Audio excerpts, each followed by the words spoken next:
ಸಿದ್ದರಾಮಯ್ಯ ರಾಜೀನಾಮೆಗೆ ಬಿಜೆಪಿ ಕೂಡ ಆಗ್ರಹಿಸಿದೆ. ಇವತ್ತು ವಿಧಾನಸೌಧಕ್ಕೆ ಬೀಗ ಹಾಕೋದಕ್ಕೆ ಬಿಜೆಪಿ ಪ್ರಯತ್ನ ಪಡಿತು. ವಿಧಾನಸೌಧದ ಪಶ್ಚಿಮ ಬಾಗಿಲು ಬಳಿ ಹೈ ಡ್ರಾಮಾನೇ ನಡೆದೋಯ್ತು.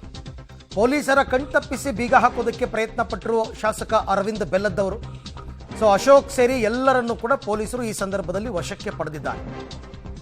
ಒಂದು ರಾಜೀನಾಮೆ, ಮತ್ತೊಂದು ಬೀಗ ಹಾಕೋ ಪ್ರಯತ್ನ ನೋಡಿ. ಮನಿಗೋರಿ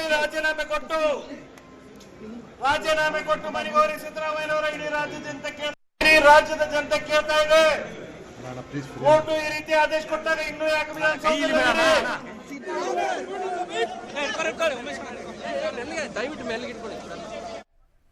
ಈ ಎಲ್ಲ ವಿಚಾರಕ್ಕೆ ಸಂಬಂಧಪಟ್ಟಂತೆ ಮತ್ತಷ್ಟು ಮಾಹಿತಿ ನನ್ನ ಕೊಲೀಗ್ ಮಸೂದ್ ಅವರಿಂದ ಪಡ್ಕೊಳ್ಳೋಣ. ಮಸೂದ್, ಇವತ್ತು ವಿಧಾನಸೌಧದಲ್ಲಿ ನಡೆದಂತಹ ಹೈ ಡ್ರಾಮಾ ಓಕೆ, ಎಕ್ಸ್ಪೆಕ್ಟೆಡ್ ಅದು ಪೊಲೀಸರು ವಶಕ್ಕೆ ಪಡ್ಕೋತಾರ ಅಂತ ಸಂದರ್ಭದಲ್ಲಿ ಅಂತ, ಬಟ್ ಮುಂದೇನು ಅಂತ ಏನಾದರೂ ತೀರ್ಮಾನ ಆಗಿದೆಯಾ ಅಂತ?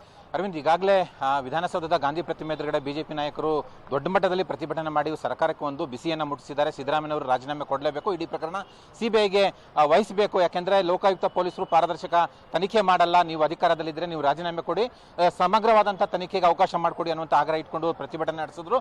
ಜೊತೆಗೆ ವಿಧಾನಸೌಧವನ್ನು ಕೂಡ ಬೀಗ ಹಾಕುವಂಥ ಪ್ರಯತ್ನ ನಡೆಸಿದ್ರು. ಒಂದು ಸ್ವಲ್ಪ ದೂರ ಕೆಂಗಲ್ ಗೇಟ್ವರೆಗೂ ಕೂಡ ಪಾದಯಾತ್ರೆ ಮಾಡಿ ಅಲ್ಲಿ ಬೀಗ ಹಾಕುವಂಥ ಪ್ರಯತ್ನ ಮಾಡಿದ್ರು. ಪೊಲೀಸರು ಅವ್ರ ಪ್ರಯತ್ನವನ್ನು ವಿಫಲಗೊಳಿಸಿದ್ರು. ನಂತರ ಬಿಜೆಪಿ ನಾಯಕರನ್ನ ಬಲವಂತವಾಗಿ ಪೊಲೀಸರು ವಶಕ್ಕೆ ಪಡ್ಕೊಂಡು ಈಗ KSRP ಗ್ರೌಂಡ್, ಚಾಮರಾಜಪೇಟೆಯಲ್ಲಿರುವಂತಹ KSRP ಗ್ರೌಂಡ್ಗೆ ಕರ್ಕೊಂಡು ಬಂದಿದ್ದಾರೆ. ಇಲ್ಲಿ ಎಲ್ಲರೂ ಕೂಡ ಸೈನ್ ಹಾಕಿಸ್ಕೊಂಡು ಬಿಡ್ತಾ ಇದ್ದಾರೆ. ಇಲ್ಲಿ ಬಿಜೆಪಿಯವರು ಆಗ್ರಹ ಮಾಡ್ತಾ ಇರುವಂಥದ್ದು ರಾಜೀನಾಮೆ ಕೊಡಬೇಕು ಅಂತ. ಯಡಿಯೂರಪ್ಪನವ್ರಿಗೆ ಯಾವ ರೀತಿ ನೀವು ಆಗ್ರಹ ಮಾಡಿದ್ರು, ಅದೇ ರೀತಿ ನೀವು ಕೂಡ ಈಗ ರಾಜೀನಾಮೆ ಕೊಟ್ಟು ತನಿಖೆಗೆ ಸಹಕಾರ ಕೊಡಿ ಅನ್ನುವಂಥ ಆಗ್ರಹ ಮಾಡ್ತಿದ್ದಾರೆ. ಜೊತೆಗೆ ಇವತ್ತಿನ ಪ್ರತಿಭಟನೆ ಮೂಲಕ ಒಂದು ರೀತಿಯಲ್ಲಿ ಜಿಲ್ಲೆಗಳಲ್ಲೂ ಕೂಡ ಜನಾಂದೋಲನ ರೂಪದಲ್ಲಿ ಪ್ರತಿಭಟನೆ ಹೋರಾಟ ಮಾಡೋದಕ್ಕೂ ಕೂಡ ಬಿಜೆಪಿ ನಾಯಕರು ತೀರ್ಮಾನ ಮಾಡಿರುವಂಥದ್ದು.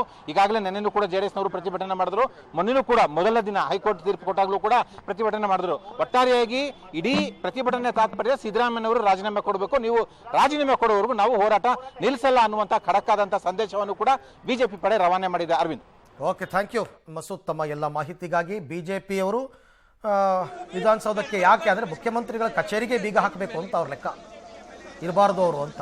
ನೋಡೋಣ ಮುಂದಿನ ದಿವಸದಲ್ಲಿ ಯಾವ ರೀತಿ ಹೋರಾಟ ಮಾಡ್ತಾರೆ.